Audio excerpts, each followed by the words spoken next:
Bismillah. Assalamualaikum warahmatullahi wabarakatuh. Pada video kali ini saya akan menjelaskan atau merekap isi dari video kajian tentang kitab-kitab Allah. Sebelum kita masuk ke dalam rekapan kajian tersebut, pertama kita harus mengenal dulu siapa yang menjelaskan kajian tersebut atau siapa menyampaikan kajian tersebut. Kajian tersebut disampaikan oleh Ustadz Dr. Khalid Zaid Abdullah Basalama, lahir pada 1 Mei 1975. Ia adalah seorang ulama, tokoh terkemuka dalam gerakan Salafi di Indonesia, sekaligus pengusaha yang sukses.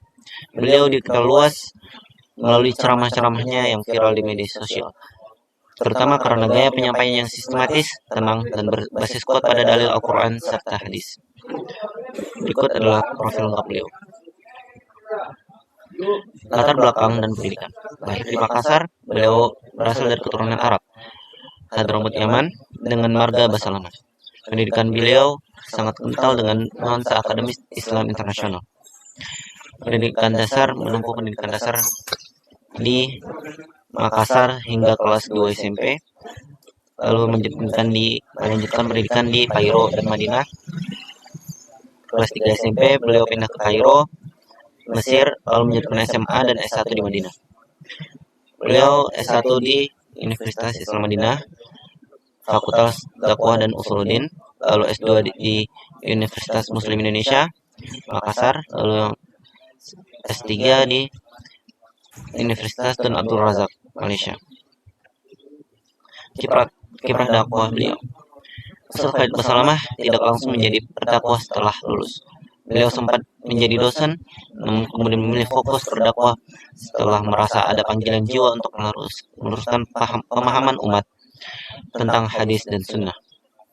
Karakteristik ceramah beliau seringkali membedah kitab-kitab klasik seperti Minhajul Muslim atau Riyadhus Shalihin secara rutin dan mendalam. Media sosial beliau memiliki jutaan pengikut. Di kanal YouTube resminya menjadikannya salah satu rujukan utama bagi generasi muda yang ingin mendalami ajaran Islam sesuai sunnah. Organisasi. Beliau menjabat sebagai Ketua Umum Yayasan As-Sabat, Dewan Penasehat Wesal TV, serta penasehat syariah di berbagai sekolah Islam. Beliau dikenal sebagai sosok yang sangat menjaga adab, seperti yang sempat viral saat beliau bertemu ke rumah Denny Sumargo. Beliau menikah dengan seorang mu'alaf dan memiliki 4 orang anak. Kehidupan sehari-hari beliau mencerminkan prinsip bahwa seorang pendakwah harus mampu mandiri dan tidak menggantungkan hidupnya pada kegiatan dakwah itu sendiri. Lalu kita masuk ke rekapan dari isi video kajian yang bertemakan beriman kepada kitab-kitab Allah. Hakikat beriman kepada kitab Allah adalah rukun iman yang wajib diyakini bagi setiap muslim. Ustadz menjelaskan bahwa Allah menurunkan syariat dari langit dalam bentuk wahyu, bukan langsung dalam bentuk buku fisik. Rasulullah SAW menerima wahyu melalui malaikat Jibril dengan berbagai cara, seperti suara lonceng yang keras atau mimpi yang benar. Di zaman Nabi, wahyu tidak langsung dibukukan, melainkan ditulis di pelepah kurma, tulang, dan kulit unta. Sejarah pembukuan Al-Quran. Pengumpulan Al-Quran dimulai pada zaman Abu Bakar dan disempurnakan menjadi bentuk mushaf pada zaman Utsman bin Affan. Meluruskan anggapan keliru bahwa Utsman melakukan bid'ah. Faktanya, penyusunan ayat dan surah tetap mengikuti instruksi langsung dari Nabi SAW yang dibimbing oleh wahyu Allah. Kitab-kitab yang wajib kita imani ada 5 kitab utama yang wajib diketahui dan diimani oleh umat Islam.